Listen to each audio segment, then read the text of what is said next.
자, 이제 마지막 시간입니다. 힘을 내보겠습니다. 자, 이제 바깥에 계신 분들 들어와 주시기 바랍니다. 이 다른 데 교육장에 가면 이 시간쯤 되면 지치시 가지고 한 절반은 집에 가시는데 50분 그대로 다 앉아 계시는데 정말 놀랐습니다. 자, 그러면 지금 그 두 가지 제가 질문을 중간중간에 다 받고 있거든요. 그래서 이제 나중에 종합해서 설명을 드리겠습니다.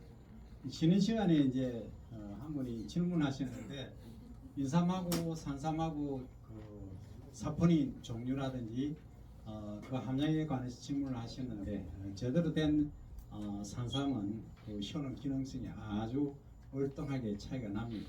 근데 이제 제대로 된 것이 아닌 것은 차이가 덜 납니다. 혈액 면에서 차이가 나고, 그 다음에 왜 술을 담아서 먹으면 그 효과가 있느냐, 왜 전부 술에 담느냐 이런 질문을 하셨는데, 술에 담으면은 뭐 술 말고 다른 데는 더 이제 약간 따뜻한 물에 또 추출하는 방법도 소위 열수 추출이라고 합니다. 여러 가지 방법이 있어요. 거기에 하면은 이제 우리가 당금주 만들듯이 그렇게 하면 안에 있는 사포닌이 분해되어서 나옵니다. 그래서 그걸 이제 술을 드시면은 사포닌을 섭취를 할 수가 있는데, 문제는 잘못하면은 마시다 보면 내가 취하죠, 그죠? 이 간이 문제가 됩니다. 간이 문제가 되면 뭘 드시면 됩니까? 군뱅이를 드시면 되겠죠. 간에는 군뱅이가 최고입니다. 군뱅이 이상 없습니다. 자, 그러면 이제 나는 술은 도저히 안 되겠다 하시는 분들은 어떻게 하시냐면, 그걸 살짝 약간 이제 물 있지 않습니까? 물을 끓입니다. 그 위 안에다가 이제 당금주 있지 않습니까? 당금주를 다른 이제 소위 종발 같은 데 넣고 해서 알코올을 날려버립니다.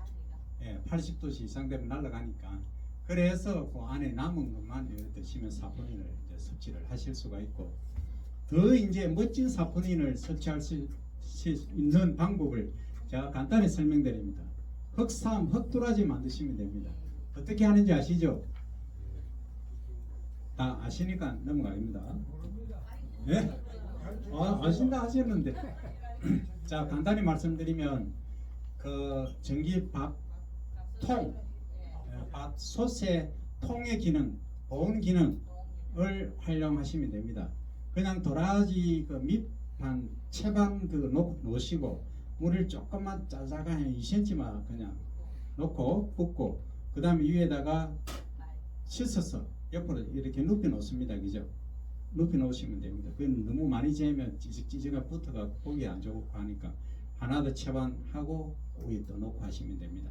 그래서 한 5일 간격으로 이렇게 열었다가 한 번씩 확인하시고 하시면 한 보름 정도 좀 지나시면은 거의 뭐 흑도라지 비스무리하게 됩니다. 그렇게 해서 드시면 이 사포닌이 고분자 함물입니다. 이 분자량이 큽니다. 그래서 우리가 이렇게 먹어도 흡수가 안 됩니다. 그냥 생강부터 드시면 아무 효과 없습니다. 그래서 어떻게 하시냐면은 우리가 아까 약불에서 천천히 끓여 드시라 하셨죠. 그 원리입니다. 그래서 서서히 우리에 드셔야 됩니다. 그러면 이제 소위 일명 인삼에서 구정구포 9번 찌고 9번 말려서 흑삼을 만들듯이 흑도라지를 만드시는 겁니다. 흑마늘도 마찬가지입니다. 그래서 흑색, 검정색 띄는 게 그렇게 좋습니다. 말려가지고 건조해가지고 콩을 내서 먹는 거. 그거 설명 또 드리려 했는데 벌써 나오시네. 좋습니다. 나온 김에 다 버리겠습니다. 자, 건조를 시켜가지고 봄말로 하시면 효과 좋습니다. 그런데 문제는 봄말로 하시는데 그냥 드시면 흡수가 안 되죠. 안 됩니다. 그러니까 미지근한 물에 다시 또 넣으셔야 됩니다. 그러면 그 효능을 보시면 완전히 구정구파하듯이 또는 흑도라지를 만드신 거하고는 비교가 안 됩니다. 효능이 적다는 경우죠. 그리고 이제 우리 그 청 만드는 거 있지 않습니까? 도라지 청. 네. 이 청은 어떻게 만드시겠습니까? 그건 아시죠? 뭐, 그거는 기본인 거 다 아시지 않습니까? 그죠?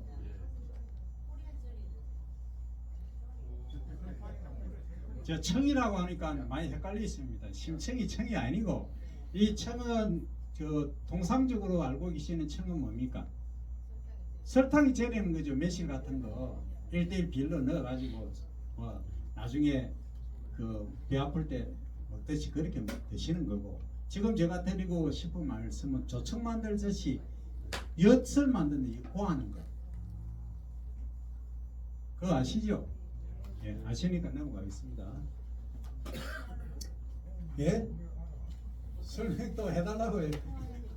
예, 알겠습니다. 그럼 똑같이 하겠습니다. 전기밥 소식 있으시죠? 있으시면 도라지를 이제 껍질채 깨끗이 씻으실 때 어떤 분들은 막 칼질 해가지고 껍질 벗기내시는데 그러면 사뿐이 다 나가고 하나도 없습니다.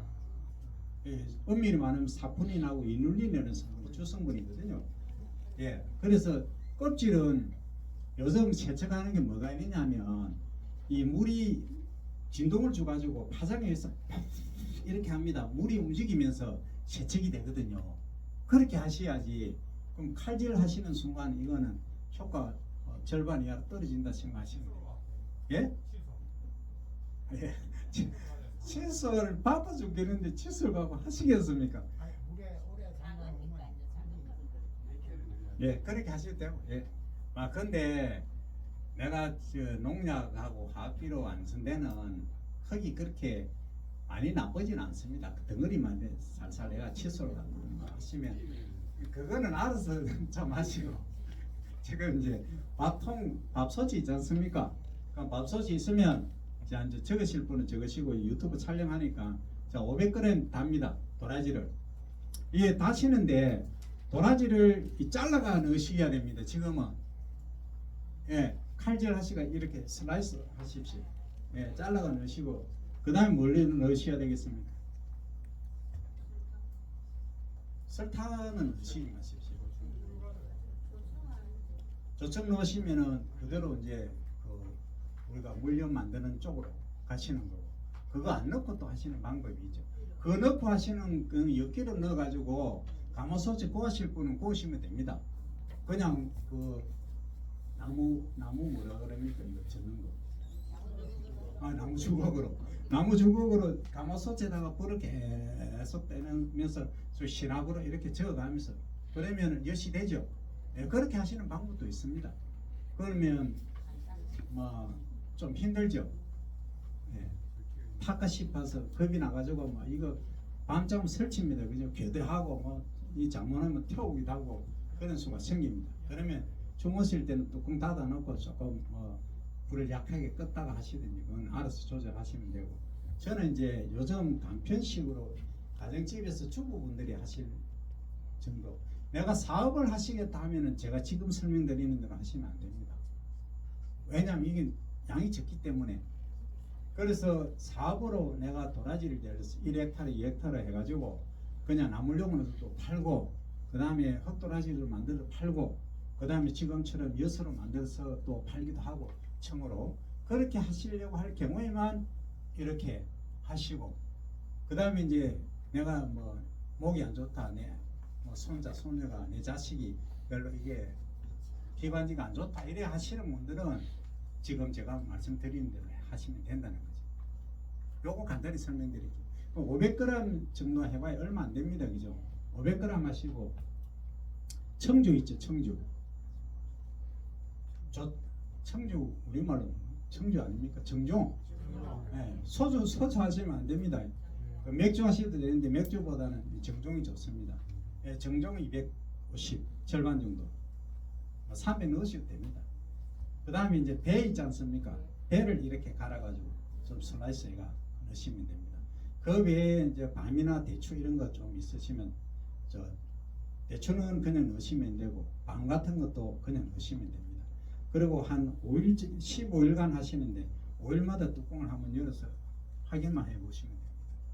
그렇게 하시면은 나중에 되면 한 10월쯤 되면 약간 끈적무리하게가 액이 됩니다. 고라고 하죠. 고 형태가 됩니다. 제가 배 말씀드렸나요? 배? 예. 그렇게 하시면 됩니다. 그렇게 하시는 것이 간단한. 밤은 몇 그램 넣겠습니까? 밤은 한 5개에서 10개 사이. 그리고 대추도 5개에서 10개 사이. 그 정도로 하시면 됩니다. 더 자세한 배는 예? 배는 배는 반쪽 정도 하시면 됩니다. 배 크기가 다른데 보통 한 150g 정도 넣는다 생각하시면 됩니다. 그 내가 조금 더 달게 좀 그거 하시겠다 하시는 분들은 큰 거 하나 넣으셔도 관계는 없습니다. 그 양은 이제 내가 예를 들어서 이겁니다. 좀 단맛이 많이 빠지게 하시겠다 하면 배를 많이 넣으시고 시간도 조금 더 걸리시고 그렇게 하시면 되고 청주 200g. 예, 청준이 250에서 300g 절반 정도 넣으시면 됩니다. 자, 여기까지 되셨습니까? 대답이 없어지니까 진도로만 오늘 집에 못 갑니다 이러다가는. 자, 이제 갑니다. 자, 요거는 뭐냐 하면 도라지를 우리가 수확을 해놨는데 얘를 도대체 어디에 보관해야 되는가 이게 질문이 많으실 겁니다. 어떻게 하시겠습니까? 도라지가 1헥타르 생산하시면 도라지가 겁나게 많거든요. 몇 톤 됩니다. 예? 예, 좋은 저장고에 넣어 놓으시는 게 좋습니다. 룸 템퍼러처는 게 뭐냐면 그냥 실온입니다. 우리 그 한 18도, 20도 되는 그냥 실온. 그리고 이것은 이제 냉장 저장한 겁니다. 그러니까 50일하고 100일 딱 지나 보니까 어떻습니까? 이게 완전히 이제 경도라는 것은 요 딱딱한 정도입니다.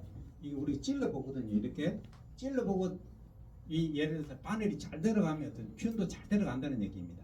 그런데 딱딱하다, 바늘이 잘 안 들어가면 경도가 강하다. 그래서 이제 오래 보관할 수 있다 이 얘기입니다. 예, 그래서 이제 이렇게 낮은 온도에 보관을 하시는 것이 오래 보관하실 수 있다. 이게 결론이고, 그 다음에 이제 어디에 그럼 넣고 보관하는 것이 좋느냐? 요거는 진공 포장이 있지 않습니까? 진공. 그러니까 지퍼백 같은 데 넣고 공기를 쫙 뺍니다. 청소기 있지 않습니까? 이런 걸로 쫙 빼든지 하여튼 진공을 딱 만들어요. 백큐um 상태로 해보니까 여기 어떻습니까? 경도가 어떻습니까? 이거 좀 낫죠, 그죠? 예. 그 다음에 여기 패킹은 뭐냐면 그 지퍼백, 그냥 지퍼백에 집어넣는 겁니다. 그 공기가 있는 상태로 해보니까 요 정도죠, 그죠? 그러니까 여기서는 뭐 큰 차이는 없습니다, 그죠? 예, 큰 차이는 없는데 저온에서 하니까 확실히 차이는 있더라. 그 다음에 이제 질소를 충전했습니다. 질소 가스. 그 우리 과자 같은 거 보면 안에 질소 가스 충전해놨죠. 예, 해놓듯이 이렇게 해보니까 여기서는 어떻습니까? 좀 이제 높게 나오고 백큐음은 요게 효과가 별로 없는 걸로 나오고 한 100일 정도 지나니까 요 정도로 이렇게 비스무리하게 되는데 100일 정도 지나니까 오히려 백큐음이 조금 높습니다. 이게 통계적인 유의성은 없었고요. 평균적으로 좀 높다는 겁니다. 그래서 여기 저온이 이렇게 몇 도를 이야기하는 거예요? 저는 4도씨입니다. 예. 그 다음에 여기 보시면 이제 저장을 했을 때 사진인데 상온은 18에서 20도씨 한가하고 저온은 4도씨인데 이렇게 해보니까 저장 50일 후에 이런 형태고, 그 다음 상온에서 해보니까 저장 100일 후에 이렇게 요거는 상온이고 저거는 요 상태로 그대로 색깔도 그렇고 형태를 그대로 유지를 하고 있다. 이게 결론이 되겠습니다. 자, 그 다음에 이제 요거는 뿌리 경도 방법 이제 설명드린 거를 이렇게 이제 해놓은 거고, 요것도 저장 기간에 따라서 사포닌 함량 요거 한번 보실까요? 조금 영어가 돼서 죄송합니다만 요것은 이제 사포닌이 이 도라지에 몇 종이 있느냐면 총 5종 내지 6종이 있습니다. 그 중에서 프레티코돈 D라는 얘가 이제 실질적으로 많거든요. 그래서 지금 프레티코돈 D, D3로 이제 표현을 해놨습니다만, 여기 보시면 이제 이렇게 삼각형으로 되어 있는 거하고 동그라미 되어 있는 게 삼각형 동그라미, 요게 사포닌 함량이 높게 유지가 되더라 하는 겁니다. 이 저장 기간 한 100일 동안 해보니까 P는 뭡니까? 질소 충전하니까 오히려 이 사포닌 함량이 떨어지더라 하는 겁니다. 그러면 뭡니까? 그냥 비닐팩에다가 하거나 아니면 진공 상태로 하는 것이 사포닌이 오래 높게 유지를 하고 있더라 하는 겁니다. 그 다음에 두 번째 보니까 요게 폴리글라신이라고 하는데 D라고 하는 겁니다. 요것은 백큐um 상태로 하는 겁니다. 그러면 요게 프레티코돈 D3하고 그 다음에 폴리글라신 D라는 요것은 이제 기관지의 천식에 어디에 융털 돌기에 어디에 효과가 좋느냐 각각의 특성이 좀 있습니다. 있기 때문에 이제 의학적으로 사용하실 때는 이걸 쓰시고 그냥 통상적으로는 그냥 지퍼백에 보관하시는 것이 좋다. 이렇게 그냥 이해를 하시면 되겠습니다. 그 다음에 요게 이제 이런 게 있습니다. 요것은 이제 프리저 드라잉이라고 동결 건조기입니다. 동결 건조한 거하고 그 다음에 열풍 건조기. 그 다음에 요것은 햇볕에 말린 거. 예, 요렇게 이제 말렸을 때 요 수분하고 칼륨, 칼슘, 마그네슘, 나트륨이라든지 당이라든지 요렇게 이제 비교를 해보니까 요게 이제 그 동결 건조한 것이 글루코스 함량이 가장 높게 나왔습니다. 그 다음에 이제 프루토스라든지 수크로스는 여기 보시면은 이제 우리가 열풍 건조기 있죠. 우리 고추 건조기 이런데 해보니까 좀 높게 나오더라 하는 것들을 결과들을 얻을 수 있습니다. 특히 이제 프루토스에서 이렇게 높게 나오더라 하는 겁니다. 그 다음에 이제 실제 사포닌 함량 아까 제가 5개, 6개 정도 있다는데 실제 분석한 거는 4개 정도로 합니다. 이거 보시면은 요게 이제 그 열풍 건조한 겁니다. 여기 A가 여기 열풍 건조. 그 다음에 이제 그 햇볕에 건조한 거. 그 다음에 동결 건조한 거. 이렇게 해보니까 이 프로톤 D가 여기서 가장 높죠. 열풍 건조가 가장 좋다는 얘기입니다. 그 다음에 여기서 보시면 폴리갈라신 D라고 하는 얘는 그 햇볕에 건조한 것이 가장 높다는 겁니다. 그래서 이것은 이제 전체적으로 통계적으로 분석한 자료가 되겠습니다. 자, 그 다음에 이게 뭐 관심 있으신 분들은 좀 있으실 수 있는데 자 이겁니다. 아까 제가 첫 시간에 설명드릴 때 이 도라지가 과연 이만큼 효과가 있느냐 했는데 이거 한번 보시기 바랍니다. 실험을 여러 가지를 했습니다. 도라지 및 도라지 가공 추출물 저희 이제 학부에서 이런 실험들을 다 했습니다. 가공 방법에 따른 항알러지 작용 검색되어 있고 그 다음에 항천식 작용 그 다음에 이제 혈중 항산화 작용 우리 사람이 늙어간다는 게 왜 늙는다는 것은 대충 아시죠, 그죠? 그러니까 DNA 이제 유전 정보에 의해서 우리가 늙어가도록 뭐 죽어가도록 이렇게 설계가 되어 있긴 하지만 실제는 우리 항산화가 제대로 안 돼서 그렇다. 그러니까 다른 말로 표현하면은 산화 때문에 그렇다. 그러니까 우리가 숨을 쉬는데 산소를 들이마시지만 이 산소가 나중에 제대로 소모되지 않고 남은 것이 활성을 띈다는 거죠. 그러니까 마이너스 전하를 띄고 요런데 돌아다니면서 셰프를 파괴를 하면서 결국 이제 에이징 늙어간다는 겁니다. 그래서 이 활성산소를 어떻게 줄이느냐 도라지를 드시면 효과가 있더라는 겁니다. 그런 데까지도 그럼 다른 말로 하면 젊어진다 아직도 얘기가 된다는 거죠. 그래서 아까 온갖 해명들이 다 있었지 않습니까? 그런 것들이 여기하고 다 연관이 된다는 거죠. 그 다음에 이 혈당 강화 작용 이 장생도라지 그 영춘 그 회장님 지금 회장님인데 진주상공회에서 회장님이지 그 부친이 뭐 하여튼 계세요. 예, 뭐 잘 아시네. 그분이 시작하게 된 게 왜 시작했냐면 이것 때문에 한 거예요 처음에. 예, 이게 자기는 뭔지도 모르겠는데 아니 뭔지 혈당이 내려가는 것 같다는 거예요. 그래서 이제 우리 학교에 모 교수님한테 의뢰를 해가지고 그걸 시작이 한 겁니다. 사실은 어쨌든 거기서 시작이 됐는데 그러니까 하나의 기능을 제대로만 하면은 어떻습니까? 만 가지 병이 고쳐지는 게 있거든요. 그게 원리지 않습니까? 그럼 우리가 한방하고 양방하고 틀린 게 그렇지 않습니까? 그 상세히는 제가 설명 안 드립니다. 어쨌든 자 그러면 도라지 건조 방법에 대해서 항산화 효과를 보면 정자 발효시킨 거 열풍 건조한 거하고 정자한 거 이렇게 이제 비교를 해보니까 이렇게 결국은 관행 대비 해보니까 항산화력이 38% 거의 40% 가까이 개선이 되더라는 겁니다. 그 다음에 이제 이것은 인지 기능 그러니까 치매 있지 않습니까? 치매 기능도 예방 효과도 개선 효과도 있더라는 겁니다. 그래서 여러 가지 이제 그 다음 알레르기 소양 행동 억제 효과도 여기 보시면 효과가 있는 것으로 나와 있고요. 그 다음에 소양 행동. 그래서 실제 우리가 이제 그 쥐에다가 염증을 이제 유발시켜 가지고 귀에 이제 부종이 소위 습도 만드는 겁니다. 이렇게 이제 해보니까 어떻습니까? 여기 보시면 A, B, C가 있지 않습니까? 그래서 A는 이제 일반적인 노르말 그룹이고 B는 요것은 이제 저항성 그룹이고 요것은 요걸 약제를 처리한 거 이렇게 해보니까 요것도 효과가 임점 억제 효과도 있더라 하는 겁니다.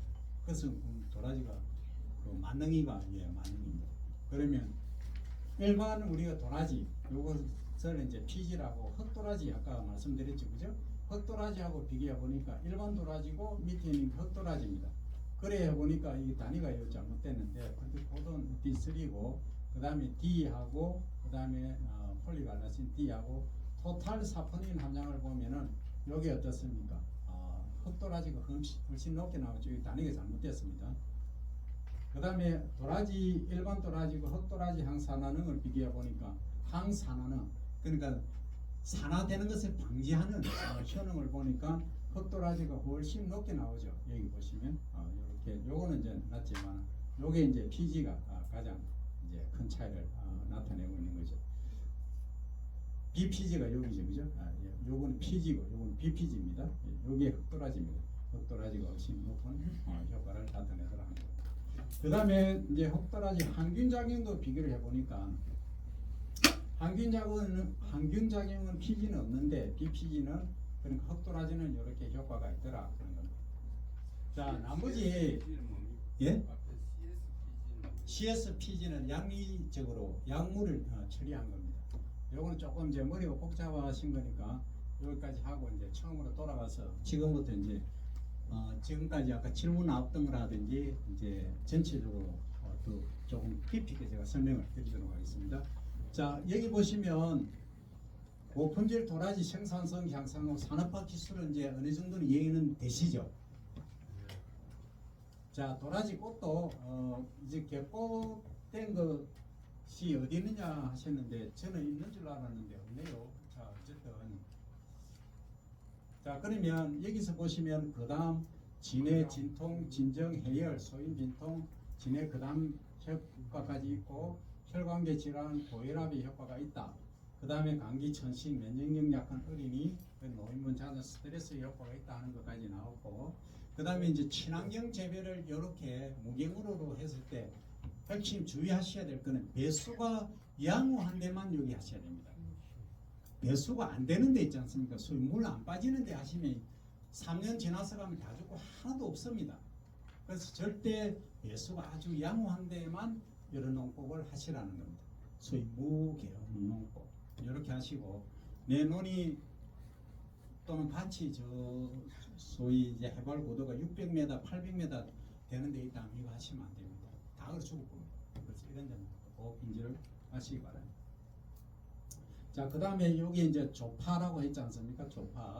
조파는 이제 산파에서 먼저 이 종자를 육묘를 이렇게 했지 않습니까? 육묘를 해가지고 이식하는 경우를 쓰실 수도 있고 처음에 파종하실 때 처음부터 종자를 이렇게 줄지어서 파종을 하셔도 됩니다. 이것은 본인이 알아서 하시면 되고 그럼 잡초 방지는 어떻게 하냐 하시면 이런 경우입니다. 이것은 조파를 냈는데 조파 간격이 거의 5cm, 6cm입니다. 아주 밀파를 한 거죠. 그럼 요 사이는 잡초가 거의 안 납니다. 어디 납니까? 거의 요거에 고랑이 나는 겁니다. 고랑이라고 하면 줄 사이에 나는 겁니다. 그럼 요즘 나온 기계들이 이 밀고 가면서 쭉쭉 하는 거 잡초 방지하는 거 있으시죠? 그거 많이 나옵니다. 쭉쭉 밀면 됩니다. 그거 쓰시면 됩니다. 오지 뭐 조금씩 앉아갖고 이거 뽑고 절대 하지 마십시오. 절대 안 납니다. 그래서 하여튼 그렇게 진행을 해주시면 되고 아까 쉬는 시간에 질문이랄까 여러 말씀들이 계시는데 도라지 종자를 이제 파종을 하니까 몇 개 안 나더라는 말씀을 하셨거든요. 그러니까 이렇게 도라지가 이제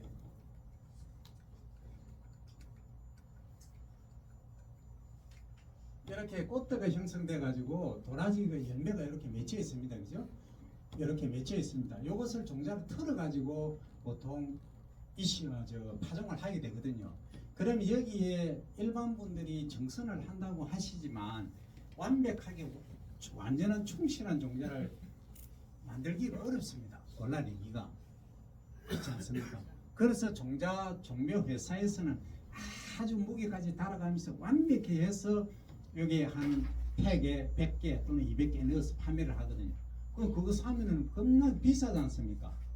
대량으로 할 경우에는 그냥 텃밭으로 하시기에는 그거 사 쓰시면 뭐 별로 안 비싸지만 1헥타르 정도 하겠다 하시는 분들은 이게 종자 하나가 큰 돈이지 않습니까? 그러면 나는 이 종자를 품종 관계없이 그냥 양만 많으면 되겠다 하시는 분들은 이웃지에 아주 잘 된 데 가가지고 미리 계약을 해놓는 겁니다. 김 사장님, 사장님 도라지 종자 필요한데 가을에 좀 섭시다 해놓으면은 그래 하세요 해가지고 가을에 쫙 베가지고 모아가지고 말려가지고 밑에 배 있지 않습니까, 그죠? 부직포 깔아놓고 말려가지고 그래 트는 겁니다. 틀어가 정선해가지고 심어 놓으시는 거죠. 그렇게 하시면 아까 제가 파종하실 때 종자를 그냥 산파로 쭉 뿌려 놓으시면은 거의 뭐 1cm, 2cm 간격으로 하나씩 난다고 말씀드렸지 않습니까? 그런 모종을 엄청 만드실 수 있죠. 그러면 이 모종을 조금 더 한 5cm 정도 되는 식으로 옮겨 심었다가 그 다음에 거기서 한 3, 4개월 해서 다시 또 옮겨 심으시면 됩니다. 그렇게 하시면 됩니다. 그리고 또 하나 가장 중요한 게 있는데 이 도라지는 연작하 시면 큰일 납니다. 절단납니다. 아주 중요한 겁니다. 인삼 재배하실 때 예정지 또는 예정포 관리라는 게 있습니다. 인삼을 재배하시려고 하면 적어도 최소한 1년 내지 2년은 예정지를 관리를 하셔야 된다는 것. 그거 뭐냐면 토양 양분이라든지 그 관리를 완벽히 해놓은 상태에서 인삼을 5년건 6년은 재배를 하시는 겁니다. 그 도라지는 왜 그러냐면 아까 뿌리 썩은병이 있죠. 발생 안 하면 관계가 없는데 하나나 두 개라도 발생을 했다면 여기 막 삽시간에 번져버립니다. 그래서 3년마다 이식을 한다, 뭐 4년마다 이식을 한다 하시죠. 그럼 어떻게 하면은 내가 정말 약도라지 5년, 6년짜리를 만들 수 있느냐? 옮기 심는 방법밖에 없다라고 생각을 하시죠. 그럼 3년 된 것 중에서 쫙 해서 파서 아주 제대로 살아있는 거, 좋은 것만 해서 옮겨 심으셔야 됩니다. 어디다가? 그 땅에? 그렇죠. 다른 땅에, 아주 새로운 땅에 옮겨 심으셔야 됩니다. 근데 여기 병든 거 옮겨 심었다 그럼 다시 또 옮겨갑니다. 그래서 상처난 거, 뭐 조금 뭐 이상한 거 이런 건 다 제거하시고, 그거는 어떻게 합니까? 가공을 아까 조청 만드시면 됩니다. 네, 그렇게 하시고 나물용으로 판매를 하시거나 하시고 그렇게 하시면 되겠습니다. 여기까지 이해되시죠? 네. 그리고 나는 땅이 더 없다 하시는 분들은 어떻게 하시겠습니까? 땅이 없어요. 1헥타르 다 심었어요. 큰일 났습니다. 네? 1헥타르를 도라지 한 번 재배해 3년 했다고 해서 이걸 버리고 딴 집에 1헥타르 지금 구할 데가 없습니다. 어떻게 하시겠습니까? 교수님 토양이 좀 좋고 산뜻한데 이런데 못 빠지면 좋은 데는 전화도 안 되잖아요. 그거 좀 이따가 얘기하려 했는데 지금 또 얘기가 나왔으니까 말씀드릴게요. 복토를 하고 예, 이제 뭐 답변 다 나왔습니다. 이게 통상적으로 얼마냐면 이 균이 한 10에서 15cm 사이에 다 공포를 합니다. 거의가 그렇습니다.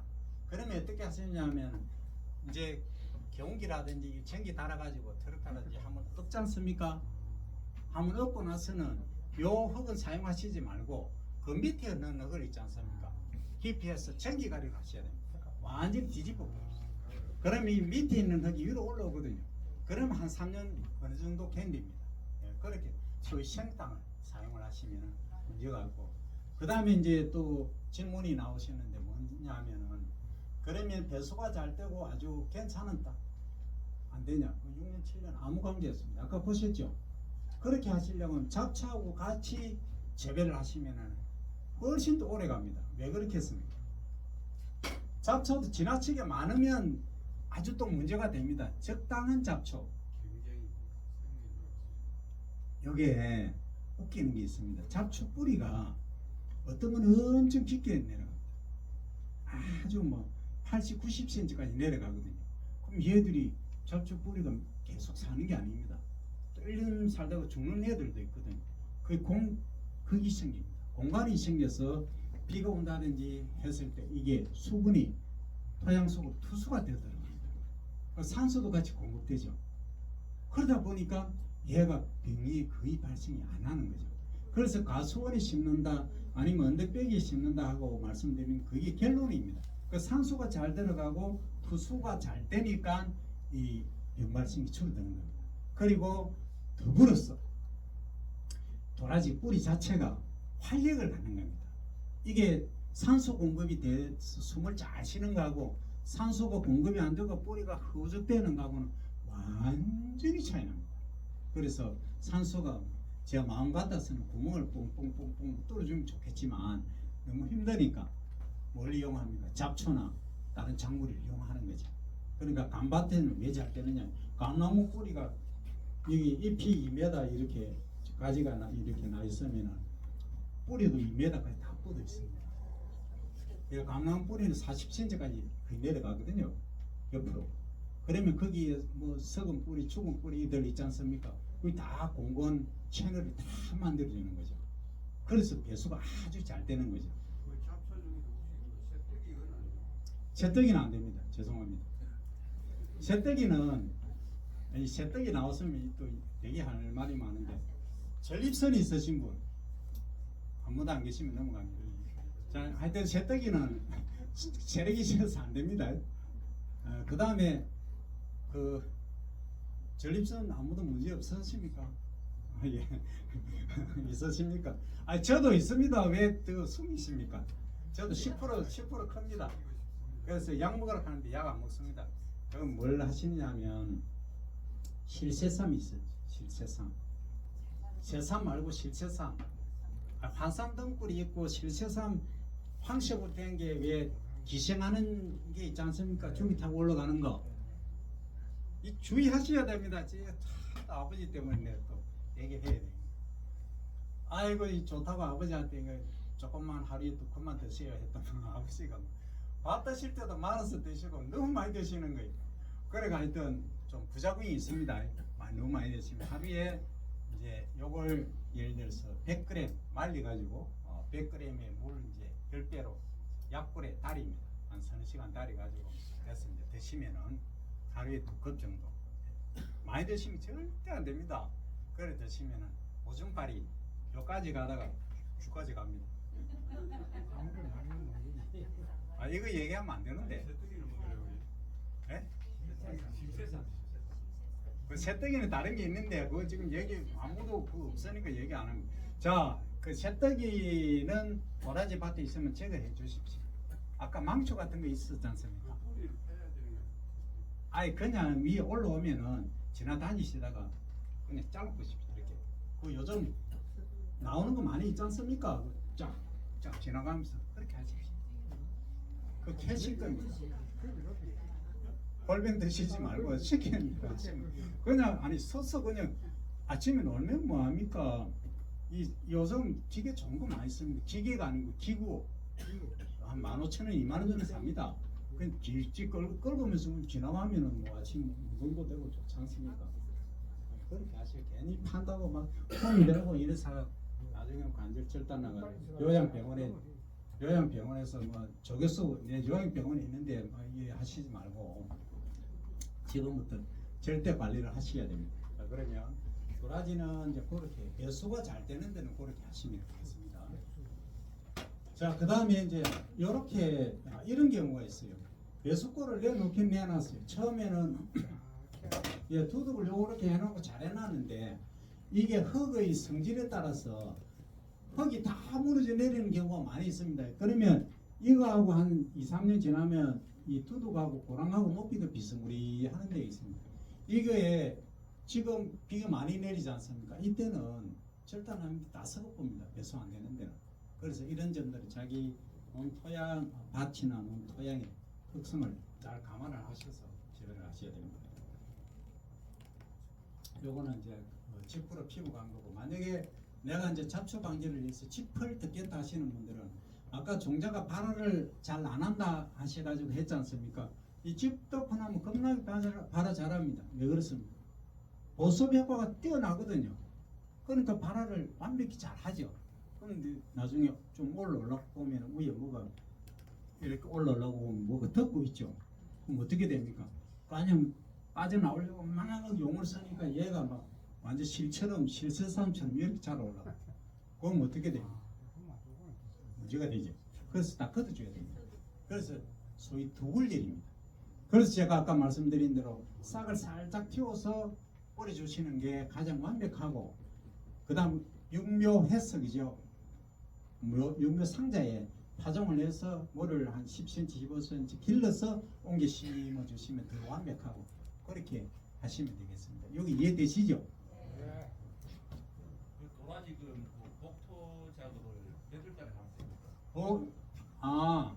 도라지는 예를 들어서 3, 4월에 내가 이제 파종을 했다. 그죠? 파종을 한 경우를 예를 들겠습니다. 그럼 조파를 했지 않습니까? 3파는 그게 없습니다. 지금 이해되십니까? 3파는 헛떡 뿌리기 때문에 복통한다고 해서 내가 여기 지나가면서 흙을 관리기로 쫙 좌우로 해서 덮는다고 해서 그렇게 덮이지도 않습니다. 잡초 방제가 안 됩니다. 그 3파 자체는 잡초 발생이 적습니다. 그래서 3파 했다는 것은 뭐냐면 가을에 내가 옮겨 심겠다는 얘기입니다. 조파인 경우입니다. 조파인 경우. 제가 질문한 의도는